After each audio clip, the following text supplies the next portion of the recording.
Elias Hart had seen a lot in his years of service: rogue asteroids, malfunctioning terraforming drones, and more than one AI arguing with itself about the proper protocol for greeting a diplomat. But nothing quite prepared him for Nyra. She arrived in a transport pod that glided onto the docking bay with a hum that was almost musical, as if the ship itself had decided to provide a fanfare.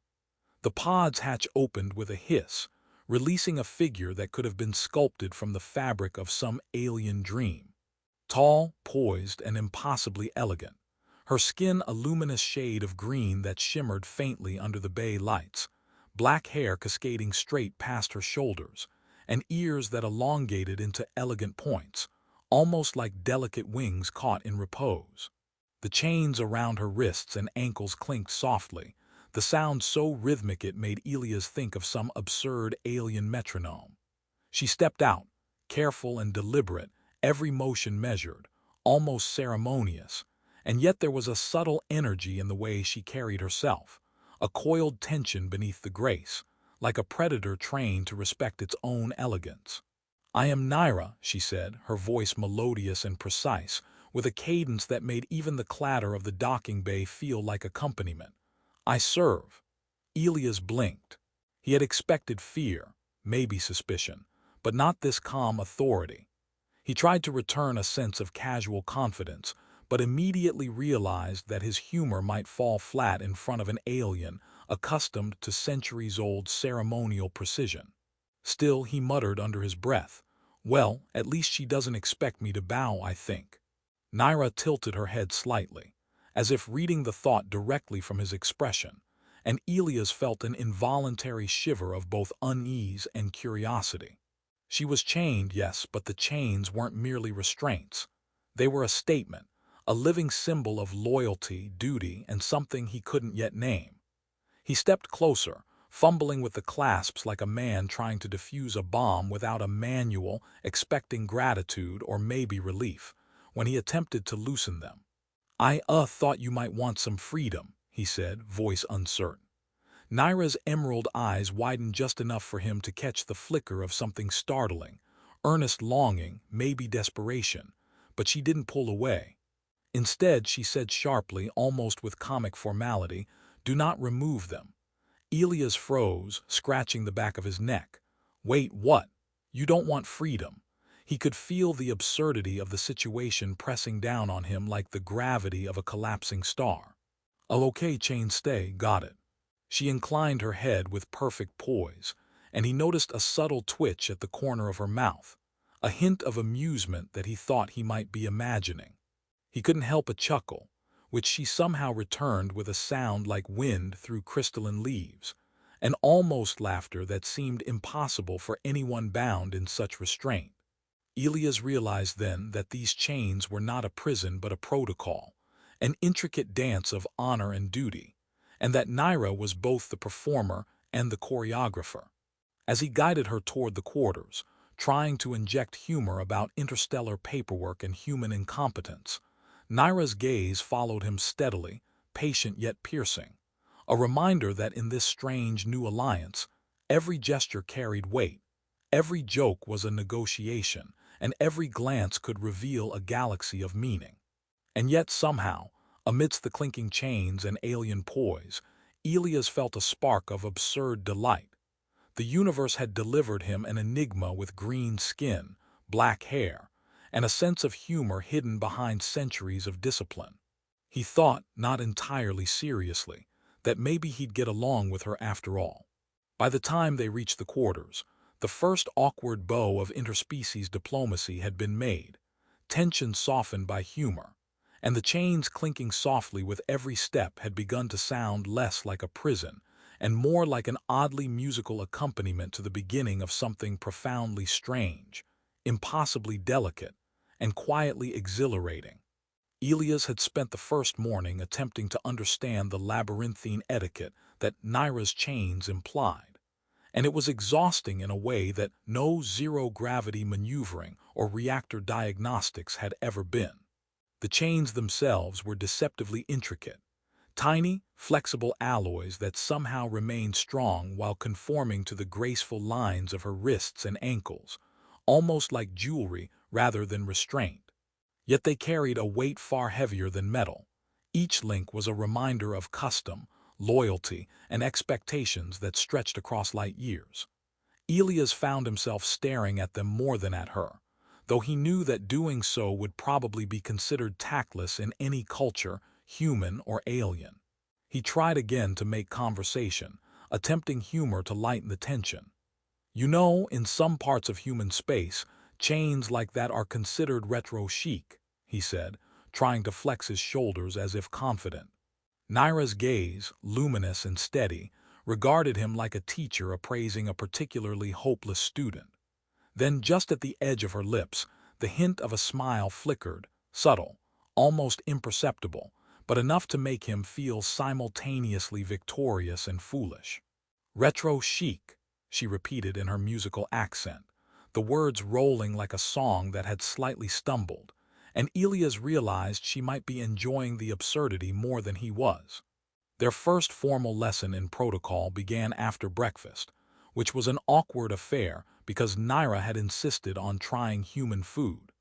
She poked at the synthetic eggs with a chained finger, testing textures with a delicacy that made Elias feel guilty for ever thinking of them as simple nutrition. He leaned back, trying to appear authoritative, but his voice betrayed his amusement. "Careful, one bite and you might turn into a human," he joked. Naira's laugh was quiet, almost a vibration through the room, and it made the chains chime like tiny bells. "Then you shall have to explain me to your superior officers," she said, deadpan, and he had to laugh at the sheer absurdity. By mid-afternoon, Elias was leading her through ship corridors on what he called a tour, though in truth, it was an attempt to acclimate her to human technology without inadvertently violating some hidden chain-related protocol. Nyra's movements were fluid and careful. The chains glinted with every step, tracing arcs of light that made him feel as if they were floating through some kind of kinetic sculpture. Despite her elegance, she had moments of subtle humor. She tapped a console with her chain-linked wrist, creating a series of random beeps, then glanced at Elias with mock indignation. "Your machines are primitive," she said, "but entertaining." Elias felt a rare warmth in seeing her adapt so quickly, but also a rising sense of wonder. These chains weren't a hindrance. They were a framework, a guide for movement, a physical manifestation of discipline. She obeyed without hesitation, yet there was personality in every careful step, every flick of her hair, every tilt of her elongated ears. It was simultaneously awe-inspiring and absurd.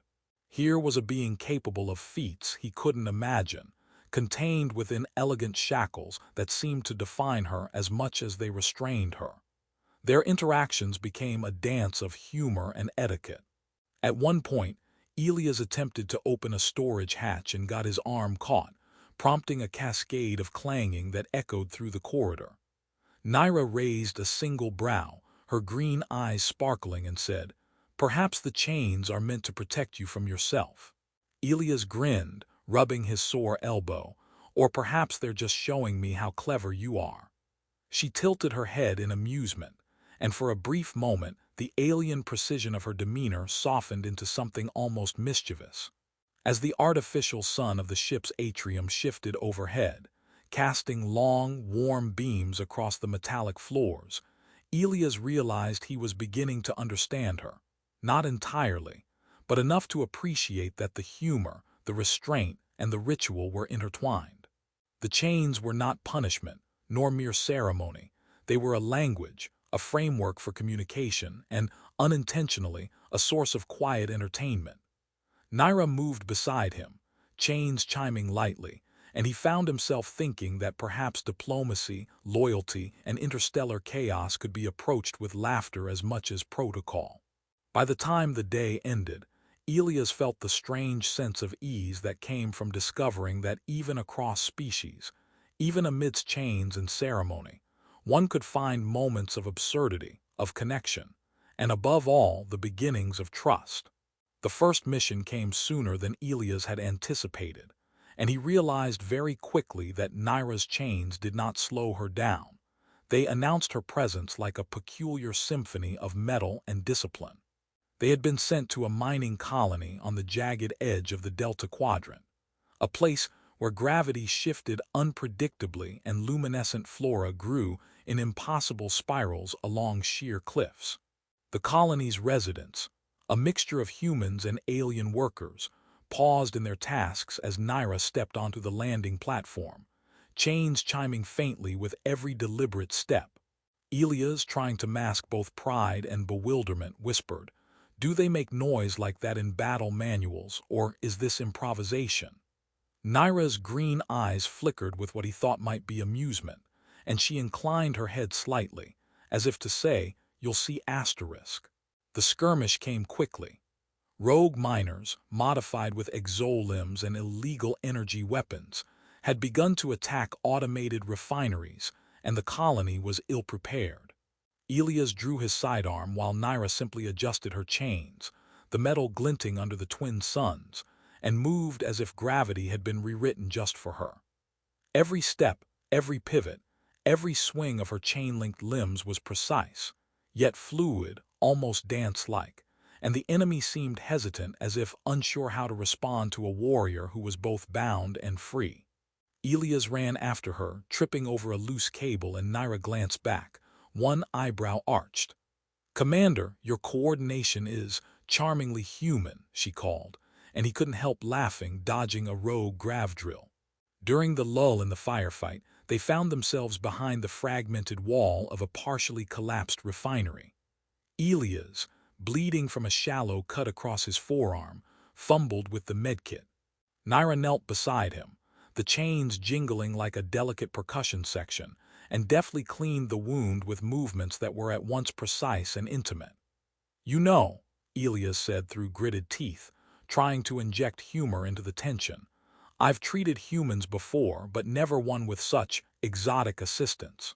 Nyra's lips curved slightly, a rare, small smile, and she replied, "Exotic assistance. I shall file that under compliments." He winced as he wrapped the bandage. "Good. Make sure it's filed somewhere safe, with all the other interstellar paperwork." After the firefight, they walked through the glowing forest surrounding the colony, chains echoing softly in the phosphorescent undergrowth. Nyra paused to touch a spiral-shaped plant, its surface like liquid crystal. "Fascinating," she said. "Your worlds are strange, yet charmingly illogical." Elias glanced at her, marveling at the fact that despite chains, battle, and duty, she could pause to appreciate beauty. "I'll take that as a compliment," he said, "though I'm not sure if it's meant for me or for the flora." She inclined her head with mock gravity. "Both, Commander, both." By the time they returned to the ship, Elias had begun to understand the paradox of Nyra's restraint. The chains did not limit her, they defined her. Her loyalty, precision, and even her humor were interwoven with each link. He realized that freedom in her culture was not the absence of chains but the conscious choice to wear them, the control to exist within discipline without breaking spirit.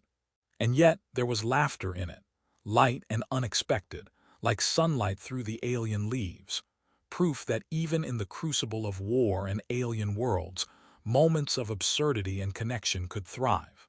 That evening, as they cleaned their gear and checked systems, Elias leaned back, wincing slightly from a bruise, and Nyra tapped the edge of a console with her chained wrist. "Commander," she said, green eyes gleaming, "if you plan to survive future missions, you may need less human improvisation and more rhythmic coordination." Elias laughed, rubbing his ribs. "Noted. I'll try to keep up with the symphony of your chains." She tilted her head, amused, and the soft chiming echoed through the corridor, a reminder that even in battle, even in alien worlds, humor and connection could ring as clearly as the most precise instrument. The long nights aboard the ship offered a rare opportunity for conversation, though Elias quickly discovered that speaking with Nyra was not quite like conversing with any human he had known. She leaned against the observation deck rail, chains draping elegantly, green skin glowing faintly in the ambient light of distant stars, black hair spilling over her shoulders. "Tell me, Commander," she began, voice soft but precise, "what is the human concept of freedom?" Elias blinked, caught between amusement and the realization that he had just been asked to explain the entirety of human philosophy in casual conversation. "Well," he said slowly, trying to keep it light, "it usually involves not having metal objects clinking around your wrists, but apparently that's not universal." Nyra's lips curved in the tiniest smirk. "Apparently not," she replied, and there was a subtle warmth in her amusement, a quiet acknowledgement that humor could traverse species. She explained then, in fragments translated by his implant, that the chains she bore were not merely ceremonial, but an active pledge. To her people, to the history of her line, and to herself. Each link represented a decision, a promise, a recognition of responsibility. Elias listened, leaning on the rail beside her, struggling to mask his fascination with a dry joke. "So let me get this straight," he said. "You're chained not because you're trapped, but because it's an elegant form of performance art." Nyra chuckled softly, a sound like wind over crystalline stones. "If it were art," she said, "then yes, it is your species, lack of imagination that prevents you from seeing the composition." Elias laughed, realizing that in her culture, chains were both discipline and self-expression, an intersection of duty, identity, and, unexpectedly, humor. The conversation deepened as the stars shifted across the viewport. Nyra spoke of her culture's long history of interstellar diplomacy, of war brides chosen to forge alliances, and of loyalty so interwoven with ceremony that removing the physical symbols of obedience was nearly sacrilegious. "And yet you laugh with me," Elias said, marveling at the contradiction. "Yes," Nyra admitted, "because laughter does not betray protocol, it honors it. It is a shared understanding that the universe is absurd and still we navigate it." Elias shook his head in wonder, picturing a warrior of such elegance, bound yet unfettered, understanding the gravity of war and still finding space for levity. Later, a maintenance alert drew them to the engineering bay, where a malfunctioning reactor module sputtered sparks across the floor. Nyra moved with effortless grace, chains chiming softly, her elongated ears catching the faintest echoes, adjusting panels with careful precision while Elias struggled to keep up. "You know," he panted, ducking under a stray wire, "you make chain-bound work look ridiculously efficient." She glanced over her shoulder, a faint smile tugging at her lips. "Efficiency is merely preparation. Preparation is merely respect for the machine and the operator." Elias laughed despite himself, realizing she was teasing with absolute seriousness. By the time the reactor stabilized, Elias understood the paradox fully. Nyra's chains were neither weakness nor imprisonment. They were the framework through which she expressed mastery, humor, and intelligence. Each clink, each movement, each measured gesture was an echo of her culture and a bridge to his understanding.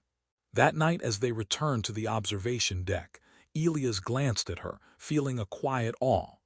"You know," he said, voice low, "I think I'm beginning to understand why you wanted these chains on." Nyra's eyes met his, sparkling in starlight. "And you, Commander, are beginning to see that restraint can be freedom in its own strange, illogical way." Elias chuckled, leaning back beside her, letting the absurdity and beauty of the galaxy settle around them, chains jingling softly like the punctuation of an ongoing, interstellar conversation. The next assignment took them to a mining colony on the edge of a shifting asteroid field, a place so chaotic that even the resident engineers joked it was built on borrowed time and leftover gravity. Elias had barely stepped onto the platform when he realized that the chaos of the mission suited Nyra perfectly. Chains jingled faintly with every step, a rhythmic accompaniment to her precise, almost balletic movements as she navigated the precarious catwalks and uneven terrain. Elias, attempting to keep pace while carrying extra gear, tripped over a stray power conduit and landed in a heap, earning a soft, almost amused hum from Nyra behind him. "Commander," she said, voice dry but musical, "your human improvisation remains unpredictable." Elias sat up, brushing dust off his uniform. "I prefer to call it strategic chaos," he replied, earning a brief, quiet laugh from her. The first obstacle arrived in the form of malfunctioning hovercarts laden with unstable ore. One tipped, sending a small explosion of glowing dust into the low-gravity air. Nyra reacted instantly, swinging a chained wrist to nudge the cart upright while simultaneously guiding Elias out of harm's way. "See," he said, slightly winded, "I could do that if I were 3 times taller and half as elegant." Nyra's smirk was faint but unmistakable. "You could try," she said, "but then who would provide entertainment for the spectators?" Her words carried a teasing weight, and Elias realized she enjoyed the absurdity of human awkwardness as much as she valued their mission's success. The chaos intensified when a small, territorial alien creature, something like a cross between a marsupial and a metallic crab, scuttled into the work area, drawn by the glowing ore. Nyra's chains jingled like wind through chimes as she pivoted gracefully, her elongated ears twitching to catch subtle sounds that Elias barely noticed. With precise gestures, she guided the creature away from both the workers and the unstable carts, then paused to glance at Elias. "Commander, your coordination is charmingly human, but entirely ineffective against wildlife." Elias laughed, trying to hide the fact that he had been frozen in place, staring in awe at her skill. "Noted. Clearly, I'm the comic relief of this operation." Nyra's eyes sparkled with amusement, and she allowed herself a brief nod of approval. By the time they had secured the last of the rogue carts and shooed the creature back into the wilderness, Elias noticed a shift in the colony workers' perception. Where they had once seemed wary, they now moved with a mixture of awe and curiosity around Nyra, her chains glinting under the artificial lights like ornaments of authority and capability. He realized that what had appeared to outsiders as a burden was in fact a statement. Each link was part of a choreography that balanced efficiency, discipline, and quiet humor.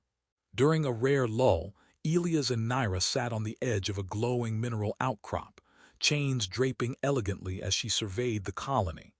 "You know," he said, handing her a small ration bar, "I think I finally understand. Those chains aren't holding you back, they're part of the show." Nyra accepted it with a tilt of her head and a small laugh.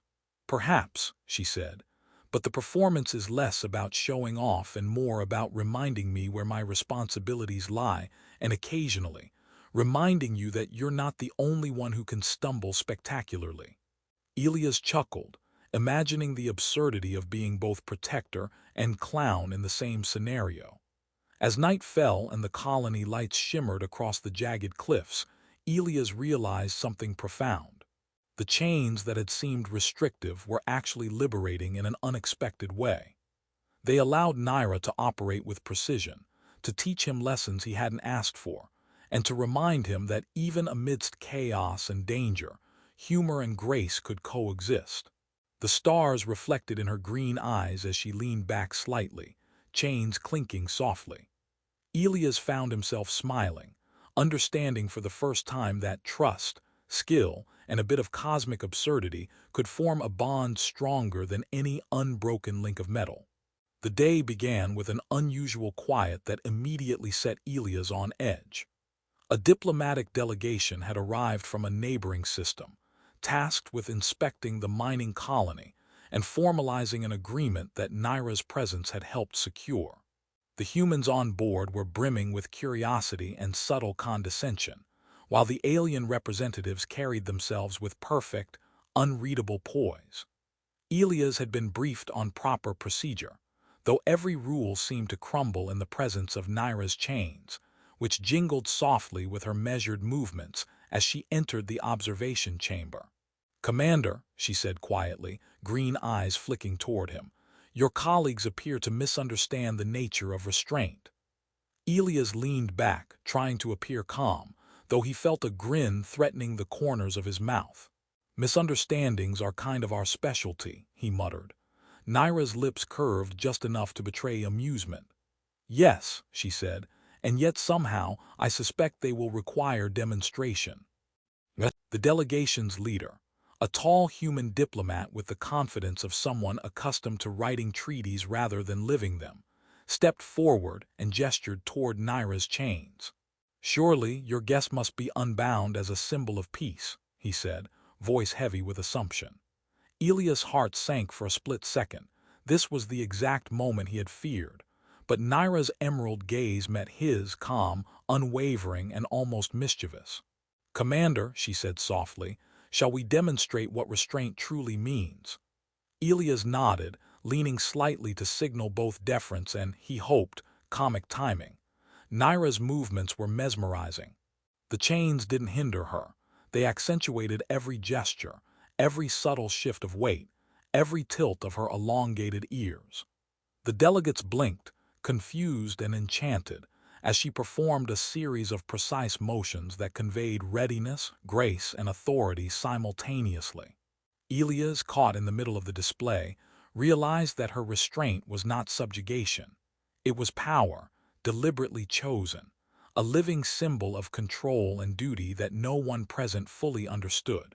One of the alien delegates tilted their head, an audible click resonating through their vocal apparatus. "Curious," they said, "that she appears bound and yet autonomous." Elias chuckled quietly. "Yeah, welcome to Interstellar Paradox 101, he whispered under his breath. Nyra glanced at him, faint amusement in her eyes, before returning her attention to the audience. When the demonstration ended, a tense silence settled over the room, punctuated only by the soft clinking of Nyra's chains as she returned to stand beside Elias. He dared a small joke. "See, chains. The latest in tactical diplomacy and crowd control." Nyra's eyes sparkled, and she inclined her head in mock gravity.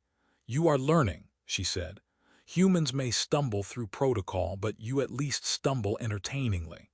Elias laughed, realizing that the absurdity of the situation, the assumptions, the ceremony, the chains, was exactly the bridge he and Nyra had been building all along. Later, when the delegates had departed, Elias and Nyra walked across the glowing mineral outcrops surrounding the colony. The twin suns painted the landscape in hues of green and gold, illuminating the chains that were no longer a symbol of obligation alone, but a testament to choice. "You know," Elias said, finally allowing himself to speak candidly, "I thought I was saving you by unchaining you. I didn't realize I was the one who needed to be taught." Nyra glanced at him, green eyes reflecting the alien light. "And you, Commander, are learning that restraint, when chosen freely, can be more liberating than all the freedoms you assume you understand." As the light faded and stars began to glitter across the sky, Elias felt a quiet awe settle over him. The chains, the protocol, the laughter, and the absurdity had all led to this moment. A delicate balance of trust, humor, duty, and understanding, a bond forged in the strange gravity of another world. Nyra's chains jingled softly with each step, like punctuation marks in a sentence neither human nor alien could fully read, yet entirely beautiful in its meaning. By the time Elias and Nyra returned to the ship from the diplomatic tour and the final supply runs, the twin suns of the planet had begun their descent behind jagged cliffs, casting long, amber shadows across the metallic outposts. Elias had spent the day witnessing her navigate chaos, danger, and protocol with effortless grace, chains jingling softly. And he realized, not for the first time, that he had been measuring freedom through human assumptions rather than understanding her reality. Nyra had chosen restraint, and in doing so had taught him more about trust, power, and loyalty than any military academy or starship manual ever could. They walked side by side along the observation deck, chains clinking like faint applause, and Elias tried to break the reflective silence with humor. "I suppose all this time I've been training to save you, and yet it turns out I was the one being schooled." Nyra's green eyes glimmered, and a soft smile tugged at the corners of her lips. "Yes," she said, voice melodic, "and in the process you have learned that freedom is rarely the absence of obligation, and restraint can be its own form of strength. Elias chuckled, shaking his head. I think I'll need a few more star systems to process that fully.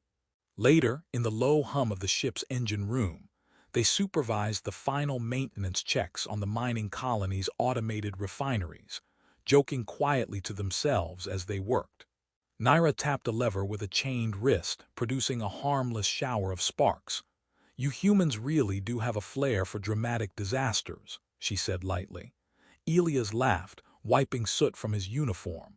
And you aliens have a flair for turning disasters into elegant chain performances.